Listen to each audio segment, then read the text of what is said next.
జగన్మోహన్ రెడ్డి గారిని రాజకీయంగా ఎదుర్కోవాలి అంటే అది డైరెక్ట్గా ఖచ్చితంగా సాధ్యం కాదు అని 164 సీట్లతో అధికారంలోకి వచ్చిన తర్వాత కూడా ఈ కూటమి పార్టీలు బలంగా నమ్ముతూ ఉన్నట్లున్నాయి. అందుకని ఎంతసేపు ఉన్నా ఆయన క్యారెక్టర్ను బదనాం చేయాలి, ఆయన్ను తిట్టాలి, ఆయన మీద వ్యతిరేకంగా దుష్ప్రచారం చేయాలి.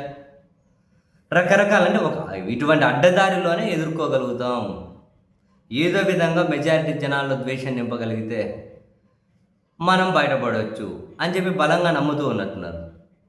అండ్ చాలాసార్లు అది కూడా సరిపోదు అని చెప్పి వాళ్ళు ఏ ఒక్కరోజు కూడా పబ్లిక్గా వచ్చి ఏదో జగన్ గారు ఎమ్మెల్యేగా పోటీ చేసినప్పుడు పులివెందులు అక్కడ అందుబాటులో ఉండరు కాబట్టి ఆయన కోసం అప్పుడు అడపాదడప అక్కడ పులివెందుల్లో ప్రచారం చేయడం తప్పితే బయట ఎప్పుడూ కూడా వచ్చి ప్రచారం చేసి రాజకీయ ప్రసంగాలు చేయనటువంటి వాళ్ళ సతీమణి గారు భారతి గారిని కూడా నోటికి ఎట్లొస్తే అట్లా దూషించడం వీళ్ళ రాజకీయ ఎజెండాలో మరో భాగం అవుతూ వస్తూ ఉంది.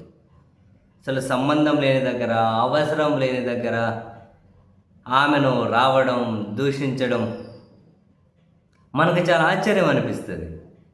కనీసం ఎందుకు అంత శృతి మించి మాట్లాడతారు అని తాజాగా చూశాను. ఎవరో ఒక ఆమె ఆ పక్క ఒక ఆమెను ఇంకొక ఆమెను వేసుకొని వెనక తిరుపతి అని అనిపిస్తుంది ప్రెస్ మీట్ అట. ఈ ప్రెస్ మీట్లో కొన్ని సర్క్యులేట్ అవుతున్నట్టు కనుక చూస్తే అరే ఇమ్మీడియట్గా ఈమె తీసుకెళ్ళి ఏదో దగ్గర కనీసం ఒక ఏమంటారు వార్డు మెంబర్ స్థాయి అయినా కనుక ఏమైనా పోస్టులు ఉంటే ఇవ్వండి అబ్బా అనిపించింది ఆమె భాష చూసిన తర్వాత. అంటే ఆ వార్డు మెంబర్ స్థాయి అంటే ఆ ఊర్లో వార్డు మెంబర్లకు వాళ్ళన్నా కాసింత సెన్స్గా మాట్లాడతారేమో అనిపించింది. కానీ ఈమె ఎవరంట, జనసేన పార్టీ రాష్ట్ర కార్యదర్శి ఆకెపాటి సుభాషిణి. అటు ఈమె మాట్లాడే భాష చూడండి. మరి భారతి అనే అడ్డగాడిద వస్త్రానికి ఎందుకు రాలేదు? భారతి అనే అడ్డగాడిద ఎందుకు ఇన్ని రోజులు పూజలు చేయలేదు? భారతి అనే అడ్డగాడిద ఎందుకు ప్రసాదాలు కింద పడేది? భారతి అంటే మన జగన్మోహన్ రెడ్డి గారు భారతి గారు ఉగాది పండుగ రోజు అవన్నీ చేశారు కదా. అంతకుముందు కూడా వాళ్ళ ఇంట్లో సంక్రాంతి జరిగారు, ఈ కార్యక్రమాలు ఏర్పాటు చేశారు. అధికారంలో ఉన్నప్పుడు చేశారు, లేనప్పుడు చేశారు. ఈమె చూడండి భారతి అనే అడ్డగాడిద, భారతి అనే అడ్డగాడిద. అసలు ఏమైనా అవసరం ఉందా? ఏమైనా సంబంధం ఉందా? అంటే ఆ భాష అవసరం ఉందా? అంటే ఏడన కనుక మనం కాసింత మీడియాలో కనిపిస్తాము అనే అటెన్షన్ కోసం మాట్లాడతారా? అసలు లేకపోతే వీళ్ళని ఎవరూ పట్టించుకోక ఎవరో మా గురించి ఇలా పట్టించుకుంటారులే అని చెప్పారు. మళ్ళీ మీకు మీడియా సమావేశం ఆ పక్కన ఒక ఆమె ఈ పక్కన ఒక ఆమెను కూర్చోబెట్టుకొని ఒర్రే అసలు ఈ మీడియా కవర్ చేసిన మీడియా ఎవరైతే ఉంటారో సరేలేండి. అంటే మీడియా అనేది ఎక్కడుంది ఇక్కడ? బేసిక్గా మీడియా అనేది ఎక్కడుంది? ఆ టీవీ స్టూడియోల్లో కూర్చొని కొందరు కమేడియన్లు డిబేట్లు పెడుతూ ఉంటారు.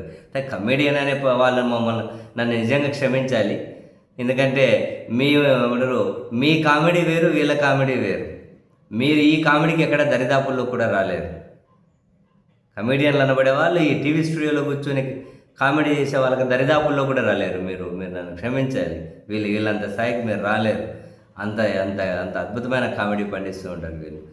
స్టూడియోలో కూర్చొని కామెడియన్లు అంత కామెడీ పండిస్తూ ఉన్నప్పుడు ఇంక ఇటువంటి ఎవరో ఊరి పేరు లేని వాళ్ళు పాపం అవి మళ్ళీ ప్రెస్ మీట్ అని పెట్టి చేసి ఏముంది, స్టూడియోలో కమెడియన్లు ఉన్నప్పుడు ఇంక వాళ్ళ దగ్గర పనిచేసే రిపోర్టర్లు ఇంకా వాళ్ళంత కమెడియన్లు ఉంటారు. ఇంకా అందుకే ఇట్లాంటివన్నీ కవర్ చేసుకుంటూ కూర్చొని ఇట్లాంటి వాళ్ళకి కూడా మీడియా కవరేజ్ ఇస్తున్నారంటే నిజంగా అంటే ఇట్లాంటి వాళ్ళు చూసి మనం జాలిపడాలా? లేకుంటే అరే ఎట్లాంటి మనుషులు రాజకీయ పార్టీల్లో ఉన్నారు, నడుపుతున్నారు అని చెప్పి బాధపడాలా?